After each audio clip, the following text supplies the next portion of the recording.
This is the Core HS, and this is Antec answer to the latest rise on handheld gaming Windows devices like this one. So we do have the Steam Deck, the ROG Ally, the MSI Claw, now Antec Go, the Core HS.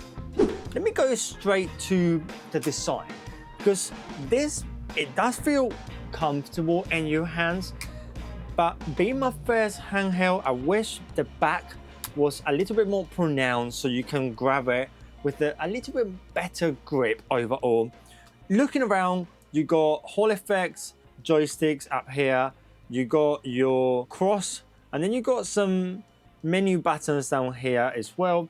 And then on the right hand side, we got the YX, AB, another Hall effects joystick, and another 2 more buttons over here.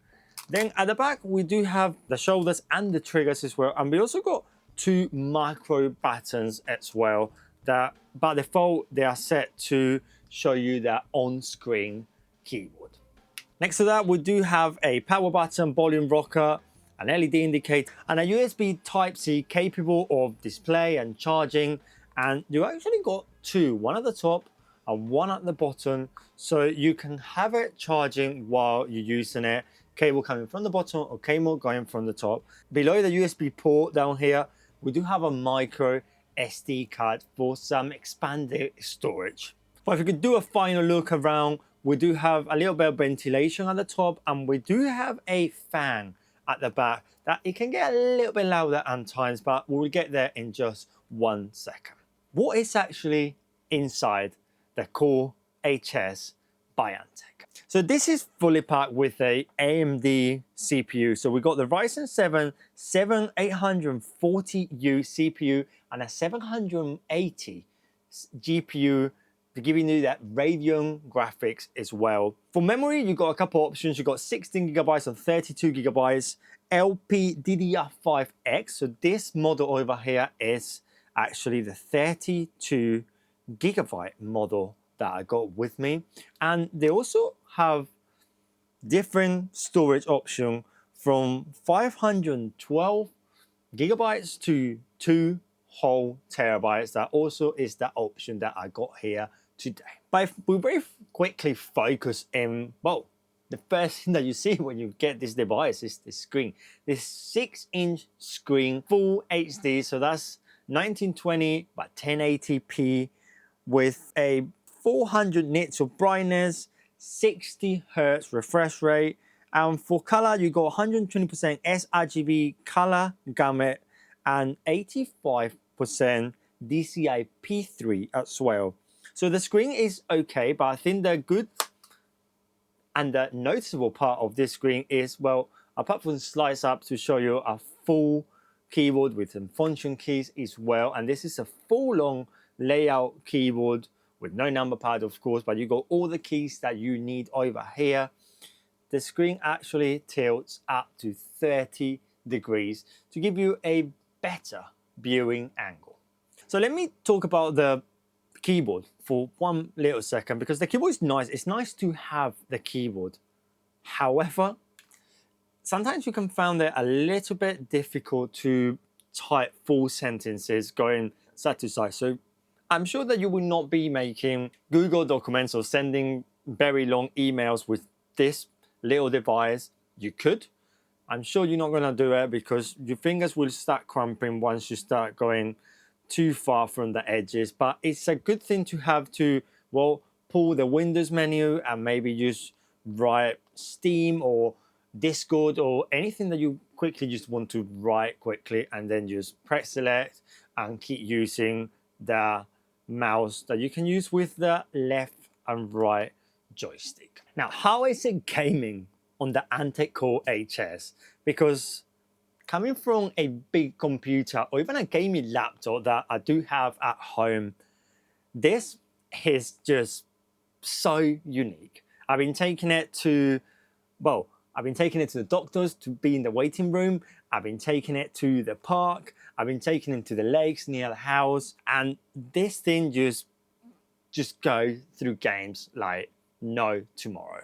Yes, granted, only got a 60 hertz refresh rate, so the maximum hertz that you will get out of this little one is then 60 hertz, but for the size of the screen, 6-inch, 60 hertz is more than perfect. And I've been running all games from Spider-Man to Control. Also been playing Forza Horizon, Formula 1. Been playing many other games from my Steam library and also my Epic library as well. All games go with no problem. I have all the settings at maximum, or some of them actually push it down to medium, because in a 6-inch 1080p display, do you need the maximum details in such a small screen? Actually, you're draining the battery in that way. And speaking of battery, how long does it last while gaming? I got around 40 to 45 minutes of total gaming. From the minute that I start playing, 100% battery to, well, the device just dies completely, go fully black, and that's it until you plug it in and start charging it up again. Now, if you got a very long journey, let's say a car ride, bus, train, or even an airplane, you probably can plug it in. You probably got a charger to plug it in, or you can use a power bank as well. I have tested this outdoors with the power bank, and it does charge super fast as well. And I did got about like 2 hours of gaming out of this little device with the power bank. Without the power bank, as I mentioned, you get about 40 minutes, depending on the game as well, but 40 or 45 minutes. And how is the temperature management? Because that's one thing that at the moment they said they're gonna send this to check out.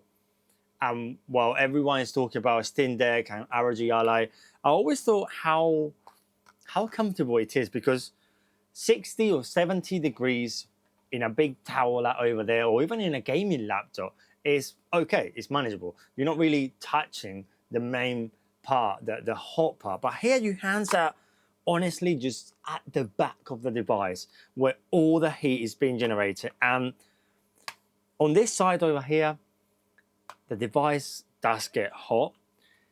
Get to a point that it's not super uncomfortable, but you started to feel it get hot in your hands, and your hands are getting a little bit sweaty at times.